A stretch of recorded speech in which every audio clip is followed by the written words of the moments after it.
সুপ্রভাত বন্ধুরা, রবিবার সকালবেলা ঘুম থেকে উঠেই চলে এলাম বাজারে। আজকে বাজারে শুধু মাছ নেওয়ার, তাই মাছের বাজারেই হানা দিলাম। এখানে দেখো কত রকমের মাছ, বড় বড় ইলিশ, পমফ্লেট, পার্শে, তার সাথে ভেটকি। আর এপাশে চিংড়ির সমারোহ। আর এই বড় বড় গলদা চিংড়িগুলো জাস্ট ও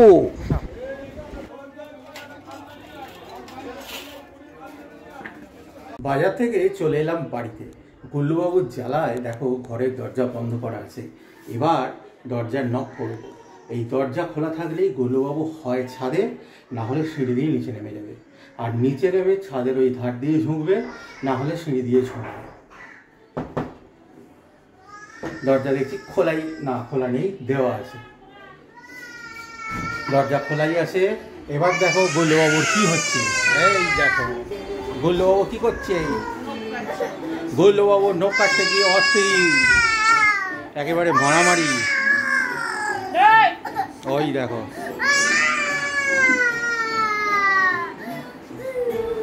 ওরে বাবরে, অত কাঁদো কি? তোমার তো নখই কাটছে।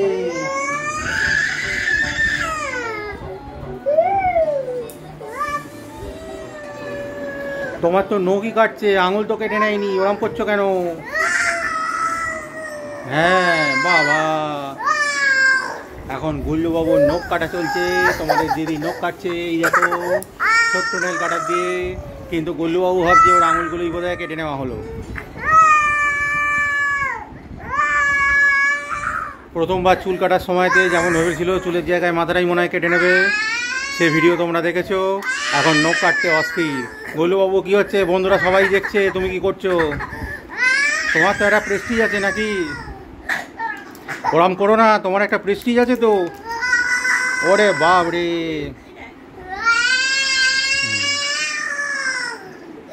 আর তোমাদের দিদি একদম ডিটারমাইন্ড, নখ কাটবেই। ওরে বাপ রে, এটা একটা বিরাট বড় অভিযান প্রতি রবিবারের। যে উল্টে শুয়ে পায়ের নখ কাটা।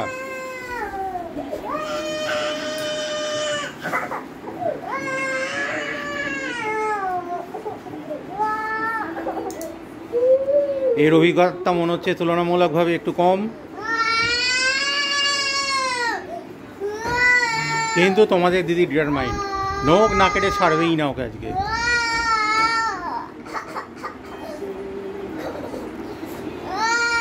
ওরে বাবরে, এই এই এই বিরাট জোর হিট করে দিয়েছে, বিরাট জোর হিট করে দিয়েছে। সেই হিটটা তোমাদের দিদি অদ্ভুত ক্ষিপ্রতায় বাঁচিয়ে নিয়েছে।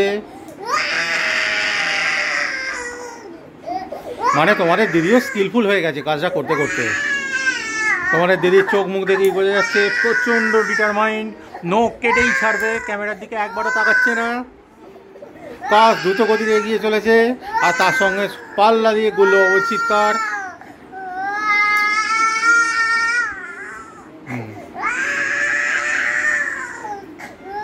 এখন সব কটা নখ কাটা হয় কি হয় না সেটাই দেখার। কিন্তু তোমাদের দিদির ডিটারমিনেশন থেকে মনে হচ্ছে অবশ্যই নখ না কেটে আজকে গুল্লুবাবুকে ছাড়বেই না। ওই দেখো আবার একটা ছোট্ট হিট, ব্যাস হয়ে গেছে নখ কাটা। নখ কাটা কমপ্লিট, কমপ্লিট। একদম বিজয়ীর মতো নখগুলোকে জড়ো করে চলেছে, একেবারে বিজয়ীর মতো নখ জড়ো করে চলেছে। আর ওদিকে গুল্লুবাবু নিচে চলেছে।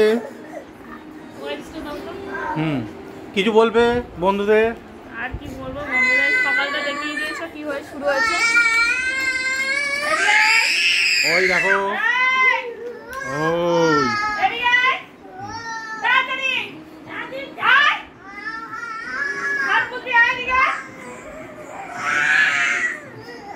গুল্লুবাবু ভাবছে আবার কাটবে, কিন্তু না, হাতগুলোকে পরিষ্কার করতে হবে।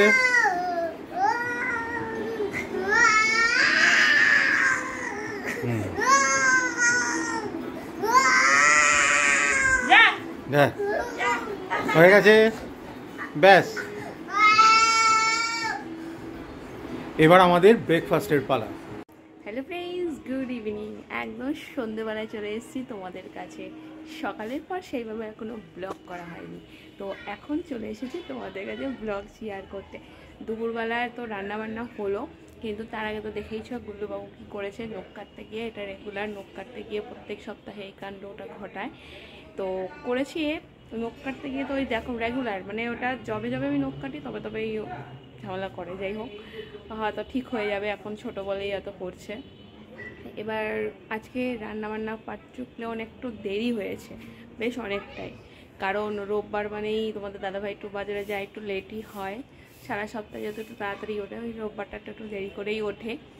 তো রোববারে রান্নাবান্না হলো, খাওয়া দাওয়া হলো, পরিষ্কার টরিষ্কার হলো, তারপর একটু বিশ্রাম নিলাম, তারপরে জামাকাপড় তুললাম। দেখতেই পাচ্ছ গাছে সব জল দেওয়া হয়েছে। তা গাছে টাছে জল দিয়ে ভাবলাম যে চলো ব্লগটা একটু শেয়ার করাই যেতে পারে। তো তোমার আজকে রান্নাবান্না কি হলো সেটা আগে একটু বলে নিই। আজকে করেছি একদম আলু চোখা করেছি, পেঁয়াজ দিয়ে করেছি। তোমাদের দাদাভাই পাট শাক খুব ভালো খায়, সেটা একটু ঝোল টাইপের ও খেতে পছন্দ করে, রসুন ফোড়ন দিয়ে ওটা করে দিচ্ছে। যদিও আমি খাই না পাট শাকের ঝোলটা, ভাজাটা খাই। আর তার সাথে চিংড়ি মাছ হয়েছে, দই দিয়ে করেছি। আর তোমার চাটনি তো রয়েইছে।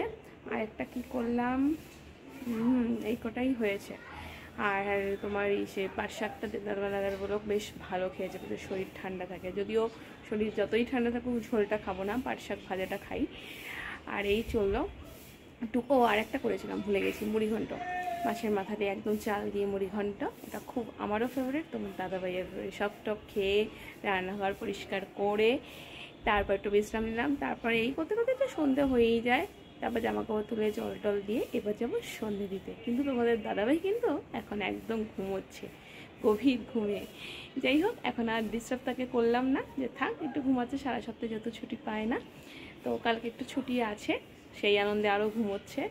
তো চলো, যদি ঘুম থেকে তাড়াতাড়ি উঠলে আমি অবশ্যই তোমাদের সাথে শেয়ার করবো। চলো তাড়াতাড়ি আগে পুজোটা দিয়ে আসি। এখন রাত্রি অনেকটাই, তোমাদের দিদি দেখো কি করছে, মাইক্রোতে কিছু একটা করছে।